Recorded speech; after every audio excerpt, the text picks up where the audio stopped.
Hello everyone, it's Brian, and welcome back to Twilight Struggle. Play the Experts, the game where I play the expert so that you'll want to play Twilight Struggle. We are here in the quarter to 3 tournament. Last turn we had to use Junta to try to get those puppet governments worked out of there. On the other hand, we had to play Africa scoring, and even worse, he was able to shuttle diplomacy himself and Asian domination.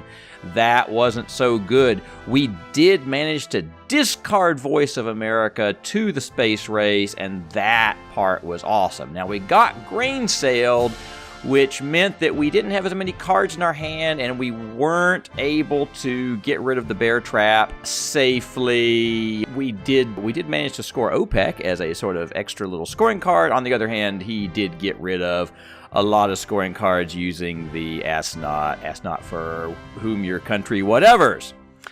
But that brings us to turn 7. And on turn 7, we have a reshuffle. And notice that before the reshuffle marker comes up here, that our hand is almost full. And that means his hand is almost full from the reshuffle marker. And so we are going to know almost every card he has. What he's got, we've already been over this. He's got European scoring. He's got South America scoring. He has got the ABM treaty. He has got UN intervention, he's got one small step, and he has got the Portuguese Empire crumbles. So those are the cards we know he has, and we know that he theoretically knows most of the cards we have. We know one other card from his hand because we know his headline, and it turns out it's not one of those cards. He has the Asian scoring card. So that's a lot of knowledge. There's only one card in his hand, I believe, that we don't know what it is. So let's look at our hand and think of some ways we might be able to proceed. So we've got a couple of yucky low ops cards, Summit and Panama Canal Return. Fortunately, Panama Canal Return isn't particularly going to do us any harm. I mean, we don't never want to see him getting even more stuff in countries in South and Central America, but at least those are countries he already controls, so he's not breaking our control. Now, Muslim Revolution would ordinarily be something we would at least look at for the event, but right now he barely has any countries in the Middle East. We're just hoping Middle East can hurry up and score and we could all go home. So that's a 4-ops card for us. Brezhnev Doctrine, we could play and increase the ops value of all of our cards except for Muslim Revolution. That's good. Quagmire is a very good card for us because it would cancel NORAD, which has really done us some significant harm in this game. And it would give us 2 turns in a row during which we could do some interesting things. Cuban Missile Crisis, we are not likely to want to set the DEFCON to 2 and have him not be able to coup in this game. There are some games where that's a very valuable power. They tend to be more when we're playing the U.S. Salt negotiations, we could go get something interesting back, and if the deck hadn't just reshuffled, I would be totally interested in going back and getting the OPEC card and scoring it for 6 points again, and that might make life a little bit easier, but we don't have that option. Voice of America. Wow. There it kind of is again. That's, a little bit unfortunate. Maybe we can discard it again. Like we did the last time. And finally, the arms race, which if we have time to get ahead in military ops and then play it, is good for 3 points, which is a great way to use that card.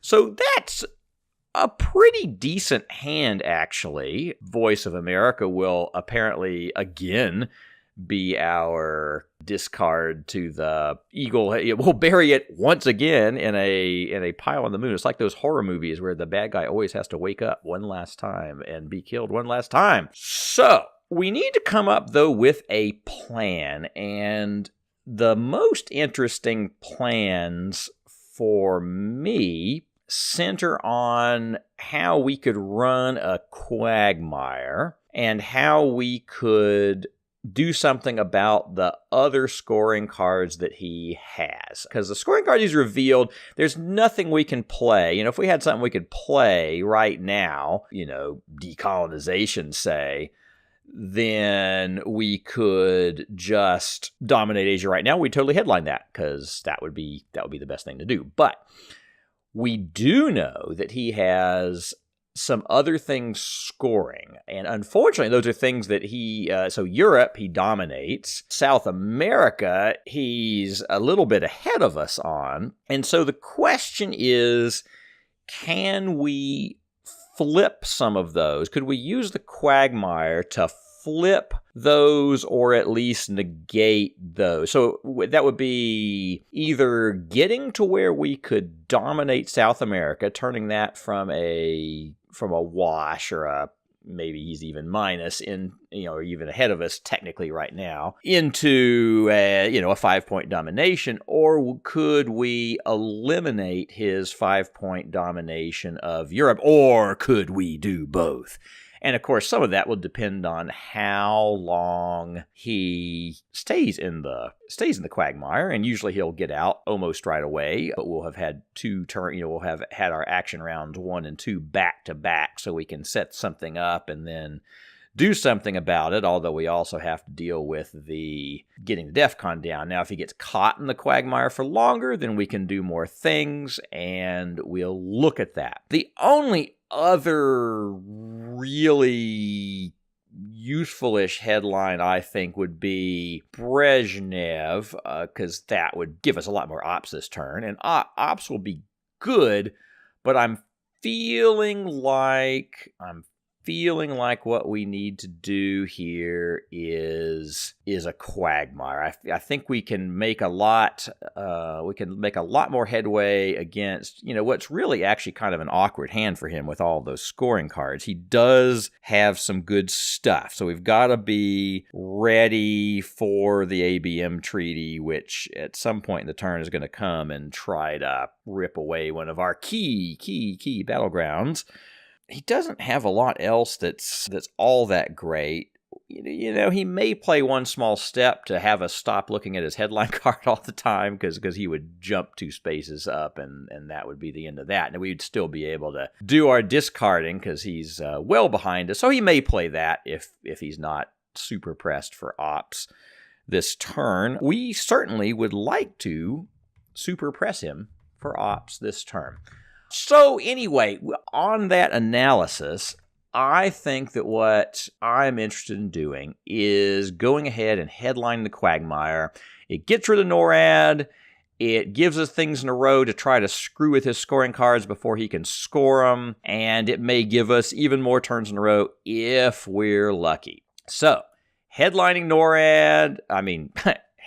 quagmire. NORAD goes away. Asian scoring takes place for nothing. And here we are in action round 1. Now, I think I want to take a coup, and I want to take it in Argentina, because I know he's not going to be able to fill up Brazil. So that would allow me to, if he gets out of the quagmire right away, I could then fill up the rest of South America with my Muslim Revolution card and be ready to score it. One way or the other, I want to get the coup out of the way this time. And I feel like I'm just not going to have time for the Brezhnev Doctrine. I feel like this is a momentum turn that I need to be playing in the first few action rounds. I'm going to play all my big ops cards one way or the other, and because we're trying to grab points and do things early before he can mobilize himself. And so I don't feel like we have time to do a Brezhnev Doctrine. So I think I'm going to go ahead and use the Brezhnev Doctrine to take this coup, and that gives me some more options later on. All right, so coup in Coup in Argentina. Well, we rolled a 6. That was not bad at all. And there is no horrible NORAD anymore. So we see what happens next.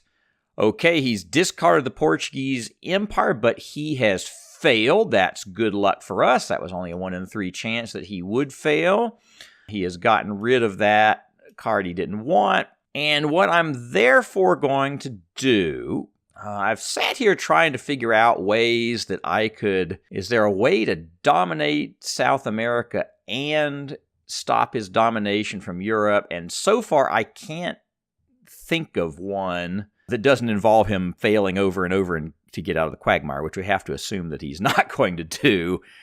And so what I want to do is go ahead and grab some more points here, which would actually put me into sort of striking distance on the 20 points if he has to score us a domination and isn't able to get one himself.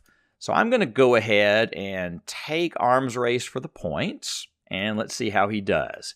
Okay, so now he's out. Olympic Games, that's interesting. Olympic Games was actually not one of the cards we knew he had, so that means we actually know all of the rest of the cards he has. I'm surprised he didn't he probably just forgot about, that was a card that I didn't know, and he could have discarded Latin American death squads to the same effect and at least kept the little surprise value of Olympic Games for a little bit longer. Will that matter? No, probably not very much, although we at least know he doesn't have some horrendous, awful thing. So that little mystery has been removed from our vision. Okay, so now he's about to get back in, and we need to make sure he can't dominate or that he can't get rid of the South American card without us dominating. And rather than spend a bunch of ops and trying to occupy Uruguay, I'd rather make a little realignment trap shape using Colombia here, something bleeding in from Panama. Which just creates a little bit of a threat for him that if, say he did an ABM treaty back into Brazil, which is certainly going to be his, temptation, or maybe even mandate, maybe he just has. But at least I want to create the threat that if he failed at that he might have some skin in the game, that I could then realign him at +1 in Venezuela and things could get worse for him. It's a little bit of a toothless threat because he is at 4, and of course I know he's going to be at even more when I play Panama Canal Returned, but at least it's just a little bit of pressure, and it's actually a little bit cheaper too. So let's just see what he does. He could, of course, just coup Colombia, and then we'd have to fill Uruguay to be sensible dominating people, but it just, let's poke at him. I like to do that kind of thing. Put pressure on the opponent, give him a chance to make a mistake. So Latin American death squads for a coup, and he is coupping Colombia. Fair enough. I'm going to play SALT negotiations. I think I'm going to coup him back. I like, because he's running out of cards in his hand that he can use. Well, that's good. We got a non-terrible roll, so now he's probably not going to coup Colombia back. Okay, here's the ABM treaty. He's going in for the full thing. DEFCON goes to 3, and the big coup! Okay, and he rolls a 3, which is good enough. We needed him to not roll a 5 or a 6, is what we mainly needed. And I think we have successfully established a domination of South America that he's not going to be able to break. Let's see where to put the other 2 points. Go ahead and overprotect that, and we'll just move in on, just continue to build our giant fort in Middle East, and hopefully that'll score again sooner rather than later, which would be good. Okay. So he can't, now he is in existential threat from a South America scoring, so he needs to go ahead and score Europe for a domination, so that then when he scores the other thing, then he'll be just back to the 15. It's too bad we couldn't stop his domination there. We just didn't have quite enough oomph to do both things, because as you saw, it took every it took every turn we had just to get the South America domination solid. Obviously, if he had rolled a total fail on his, he rolled a nice 1 for us with his ABM treaty, then we could perhaps have done some more things, but didn't happen. Meanwhile, we have got 1 op is what we have got to spend here. Guess we'll just go ahead and take the miraculous chance of realigning him out of there. Not nearly good enough. Now he has to score it for us, and we're back to 15. He would not have liked it if we had rolled a little higher, because, see, it wasn't just to lose him a point. That would have cost him 3 points, because he wouldn't have had a presence if we had rolled a little higher. But it was a low chance. But sometimes you don't have a lot to do with 1 op, and you go ahead and you take the chances. You take the chances you got. All right, Panama Canal returned. We are just going to fortify up a little bit in Asia, and he's going to get his free ops. And 1 small step, he is able to go ahead and close that gap with us in the space race, so we will not see his next headline card. And I guess that was an okay turn. We maintained our position on the scoring, against some hostile scoring cards. Those were scoring cards we weren't really excited to see. They, were probably 2 of the worst scoring cards three scoring cards, because he did. So it was good that he had bad scoring cards. It was good that we had the Quagmire. We managed to turn 1 of his scoring cards into a domination for us on a continent we started behind.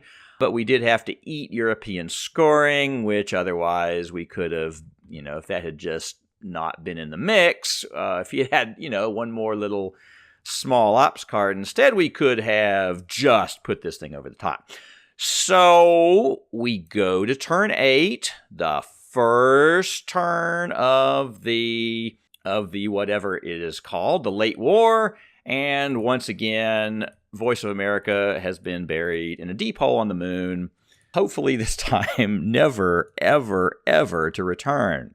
All right, so let's look at our first hand of the late war. I see a lot of big ops cards and some Soviet event. That's good. Well, okay, we have some existential threats, unfortunately. Okay, yeah, ooh, yeah.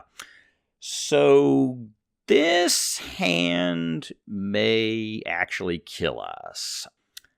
The problem I'm seeing is, you may remember when we had to discard the bear trap to the space race, and it unfortunately did give us 4 points, but that put us all the way up at the wall in the space race, and we can actually only space 4 cards. We can only space 4 ops cards. So, we can space the Marshall Plan, or We Will Bury You, or Glasnost, but we can't space Duck and Cover.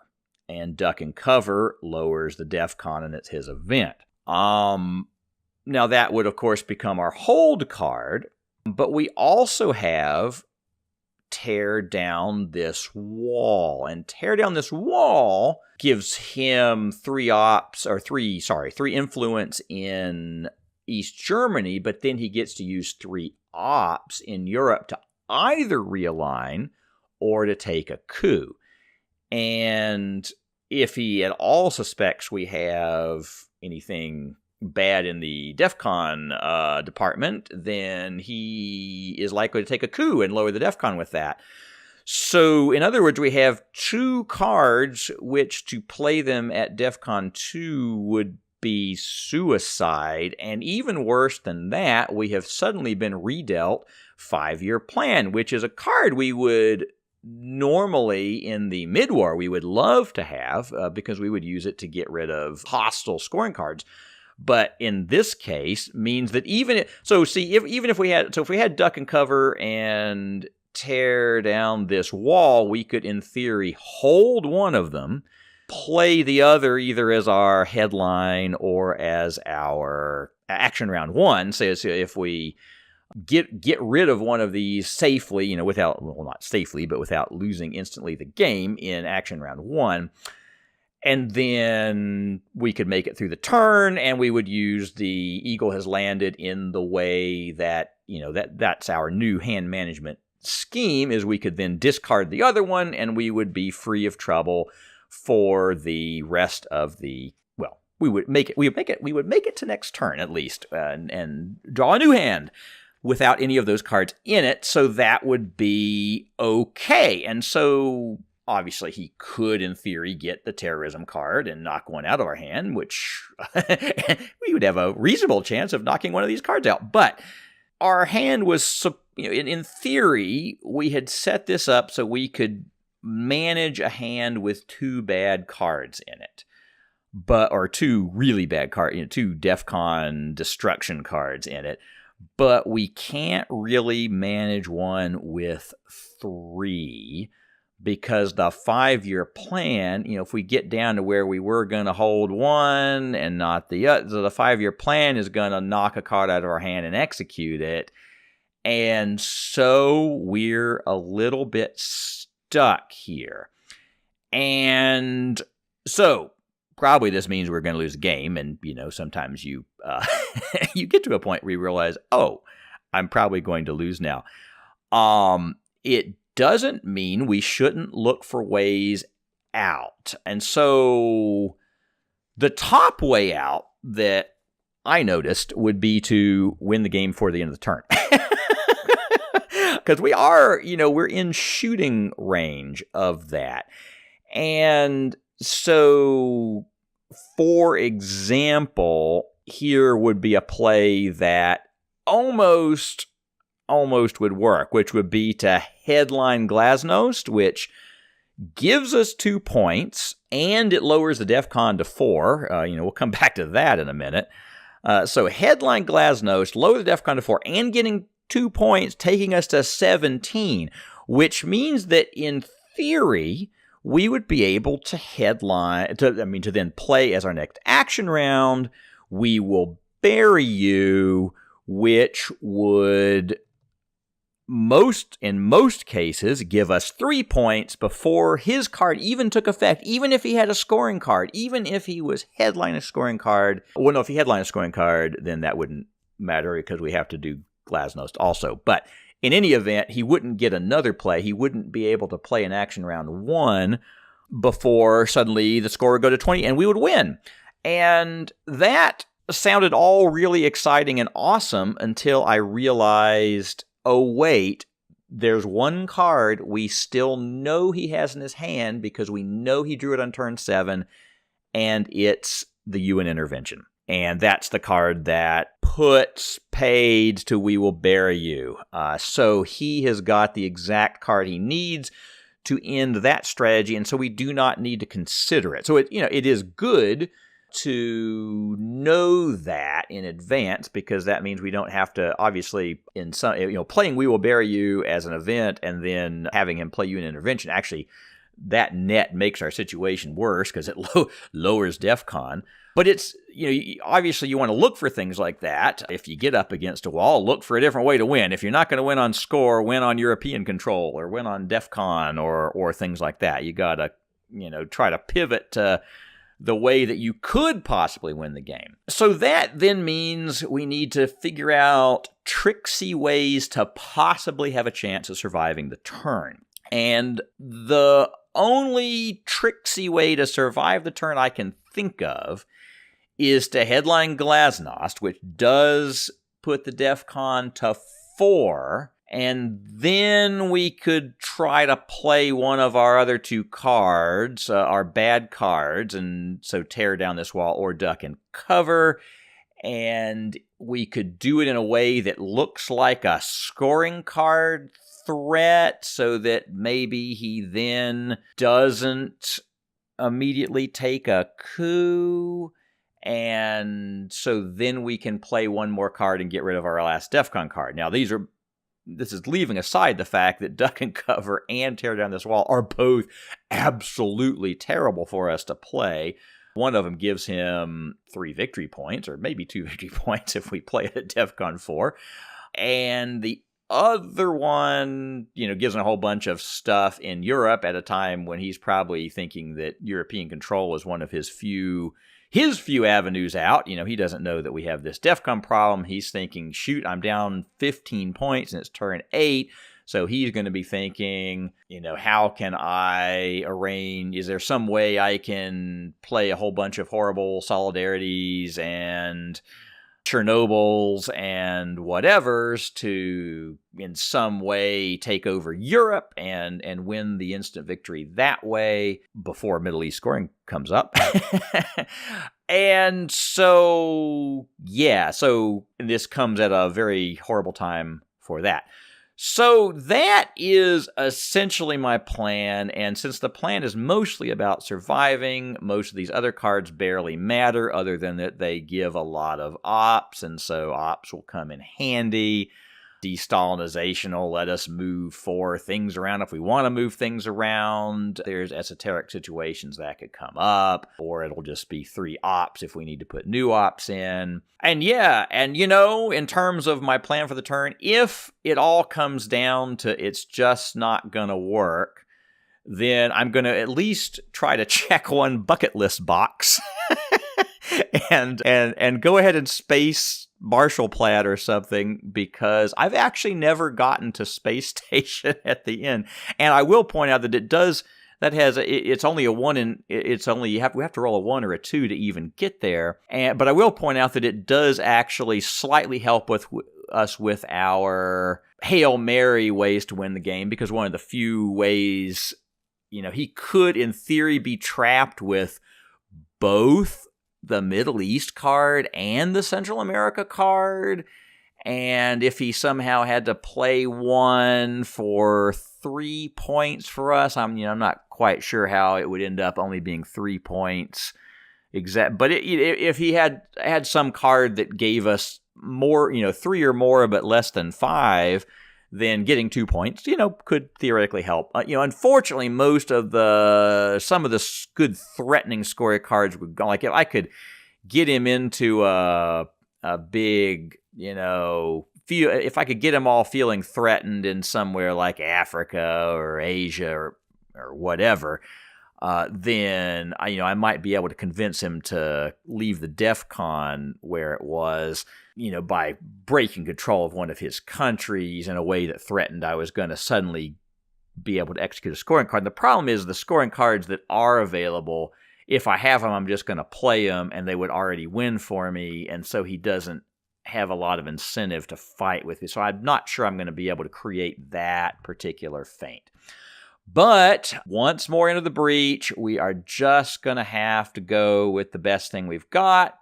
Headlining Glasnost, try to get DEFCON down to 4, get 2 points in the process, and, try to figure out a way to knock this thing over the top.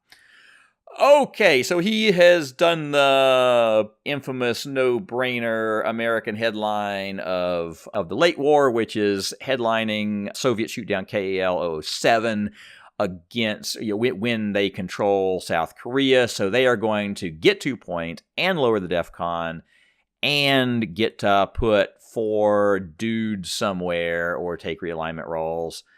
And he is, okay, so yes, he has noticed how he has put the guy into Nicaragua to try to get us not to be able to score Central America. Now it would just barely keep him alive. Now we get the 2 points back, and the DEFCON goes back to 3, but it's no longer 4 like it once was. See, I had hoped that at 4 I could create a threat. If the DEFCON had still been at 4, then probably the play is to break control of Nicaragua, or take control of Nicaragua with one of these cards. And I think duck and cover would be the way that would, in this case, make it look like because that looks like a legitimate Soviet play, like I want to take the coup away from him and get back into domination of Central America. It doesn't quite look as much like a DEFCON feint, because many players will play duck and cover in their first turn actually just to move the DEFCON, even though it costs points. It's actually 3 points in this case. So that would be a good threat, because it would move a scoring threat, it would move us into scoring position, and that would make some sense. But because he's done what he did, because he played, you got the 2 points and move it to 3, I'm going to have to move. My move is going to move the DEFCON to 2. And so that's too bad. That's another blow, another nail in the coffin. So that means that I've actually changed my mind about which card to play, because one of the few remaining hopes, and you just got to play, we're talking about 1 and 2% chance. One of the few remaining hopes is that we could somehow end up getting to 20 points before the end of the turn. Another of the few remaining hopes is he would actually play terrorism on us and accidentally knock one of the other cards out of our hand. So I think what I need to do is maintain the point threat by actually playing Tear Down This Wall, which is in a lot of ways a worse card positionally, and it plays right into him getting Europe. But honestly, Europe has scored, and so it's not going to score again until final scoring. And so our hope would be that even if he gets control of Europe, we're going to need to, we're just going to have to get Central America or Middle East to score before then, or some other thing. And that's the only thing I can think of. So we're going to have to survive this turn and worry about what happens later if we survive the turn.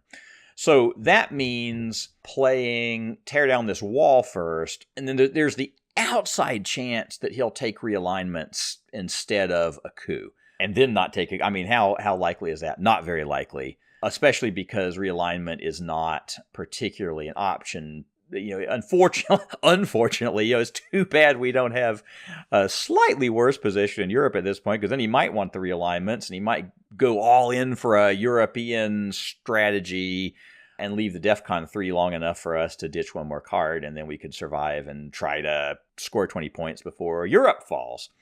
So here it goes. Tear Down This Wall. Bye-bye, Willy Brandt. And what does he do? So he is taking a coup like he should, and rolling a 6 like we wish he didn't.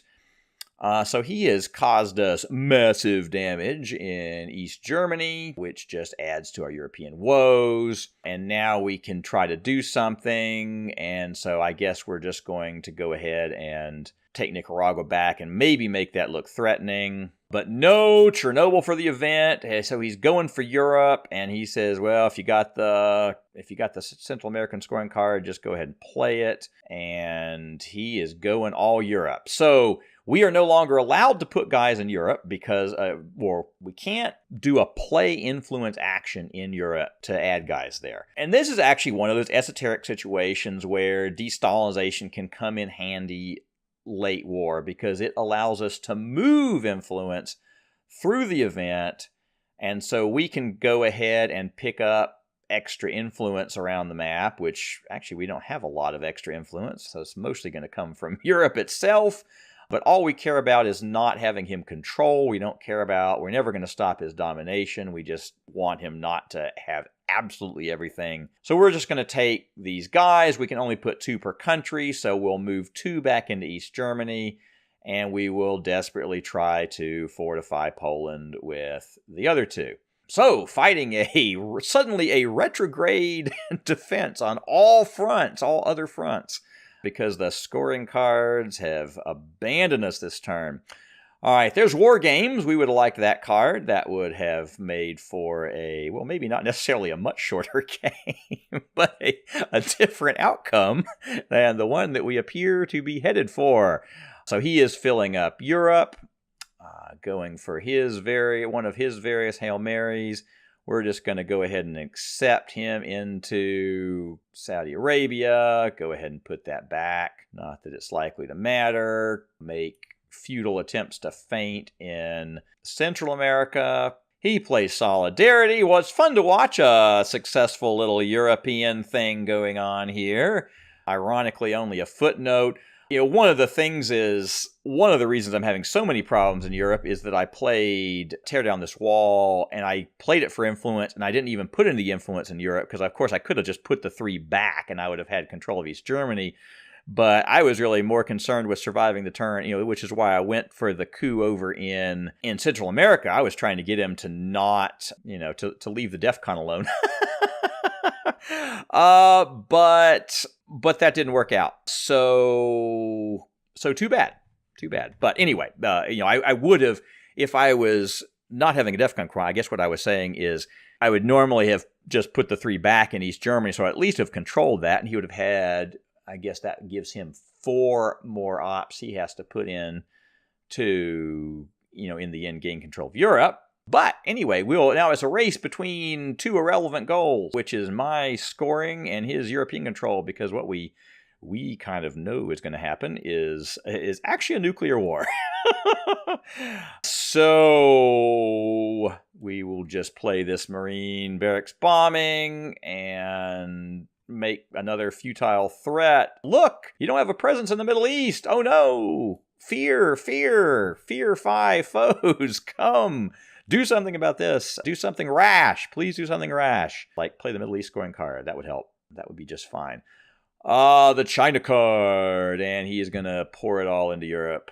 And does he manage to get control of Europe before I start a nuclear war? Is that in fact what sparks the nuclear war? Is my anger at complete NATO domination of Europe?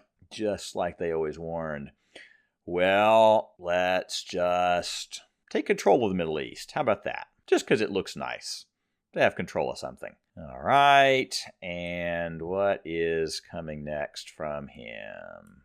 North Sea oil as the event. Okay, so yeah, maybe he has OPEC, in which case he certainly wouldn't want to play it for ops. Not that he couldn't space it. He's going to take 8 action rounds. Perhaps. Maybe that's what he wants to do. Take 8 action rounds. He must have a good hand. All right, so I think it's come down to we have really one more play before nuclear winter. And I think it's time to just, as I mentioned before, check a little bucket list item, because there's never been a reason for me to get to space station. And, I'd like to do that before the world, ends. So let's see what we can do. The Marshall Plan to success. Well, there, we got something out of this. 17 points. 17 points. Now, sir, would you like to have some scoring cards and have to play one? Would that be awesome? It would be awesome, but apparently not. All right, somehow I actually lost whatever it was he did with the Ussuri River skirmish. But what he did was he filled up the rest of Europe. And congratulations, you have control of Europe, and therefore I am going to have to start a nuclear war. And, which card shall we start it with? We have so many choices. I think it is more artful to start it with the 5-year plan, because that also shows him just how screwed we were. And yes, and so it's like that scene in, was that actually the movie War Games that had it, where they're in the bunker and it's like, turn your key, sir, turn your key. So we'll take, let's take some realignment rolls. Sure, why not? Always go out with the world, leave a pretty, die young and leave a pretty corpse. So we will try to improve. There we go. Knocked you out of Panama. That just to show you. And let's just do that again. Not much else. Okay. Oh, look. We have thought of a new 5-year plan, and the new 5-year plan is for there not to be 5 more years. And so, folks, the game comes to an end, and it comes to an unfortunate end, and I certainly can't say that I was not culpable in the way it came out. Now, the direct cause of losing here was obviously going to DEFCON 1 on our watch. So we could look at that whole bear, one could say, well, maybe I should have taken the other risk and hoped I got out of the bear trap in time and just accepted the bear trap, blah, blah, blah. Maybe, but honestly, I felt like I had the hand. I didn't want to have to space that 3 card, but I felt like, well, there's a 50-50 chance it wouldn't go in the first place. And then, what are the chances I'm going to draw 3 bad, horrible cards all at one time, and none of them be the South Korean card that I could actually have been able to space. And it seemed low, and it just all seemed like a good idea at the time. That's not the place that I have the most sad thoughts. I guess the saddest thing is, really all the way back at almost the beginning, that CIA misplay I made cost me enough points. If you kind of follow through, if I had not needed to take a coup in Iran and had instead taken the same coup in Panama and gotten you assume all the other die rolls are the same result, then almost certainly, if you follow that path out, then I basically end up hitting 20 points, somewhere, can't remember, turn 4, turn 5, with no problem, and the game would have been over. Also, that was just a completely unforced error. A slightly forced error that I could have seen my way around was not double over-controlling Thailand. Now, at the time, I really thought of Thailand was in the near term was only worth kind of the 2-point flip, because it didn't look like I was going to be able to get Asian domination, but it didn't look like he was going to get Asian domination. So I was trading between 2 points, and in fact, it was more like 5 or 6 points, because he managed to flip it and turn it. I had neglected to take into account A, shuttle diplomacy, and B, the effect of how bad the NORAD was going to be for me, because I had it over control, but I didn't have it double over controlled. So it was kind of the perfect storm of cards. But I should, in theory, I should have accounted for, perhaps at my rating level, that was seeing a few too many things far in the future, clearly, because I wasn't able to do it.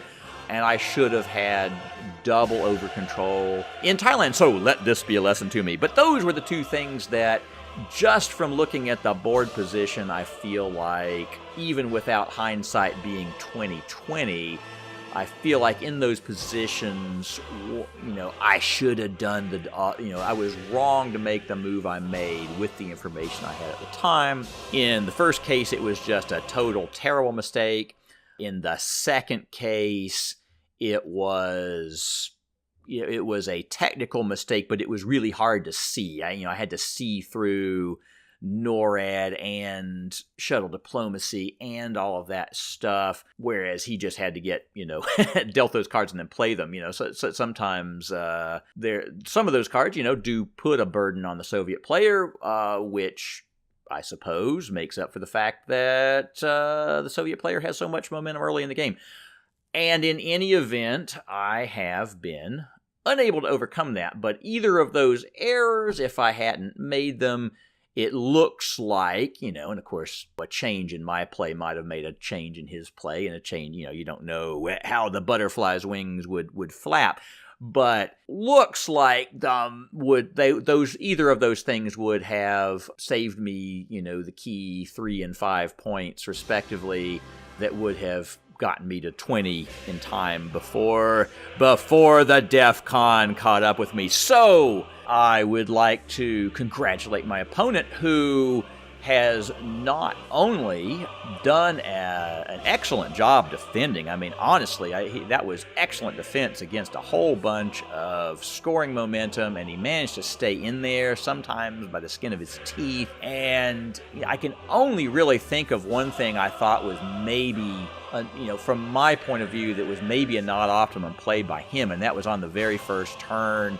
The school of play I'm in would have played those a different way and hopefully gotten a domination out of them. So I guess, it would be like not cooing back with nuclear test ban right away, just going straight for a domination in either Europe or Asia, which did lead to, that contributed strongly to my scoreboard pressure and momentum. So that was if you think that was a mistake, well, it was a significant mistake, but, I made 2 significant mistakes.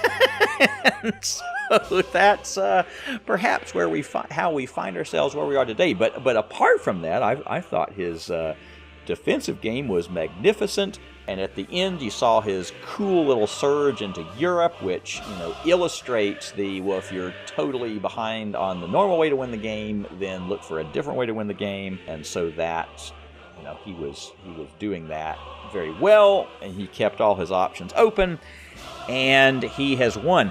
So the other thing he has done is been the first of our Play the Experts opponents to actually come away with a full victory at the end of a game, which is another awesome thing. And it's even more awesome this was the first opponent that was actually rated pretty much exactly the same as me.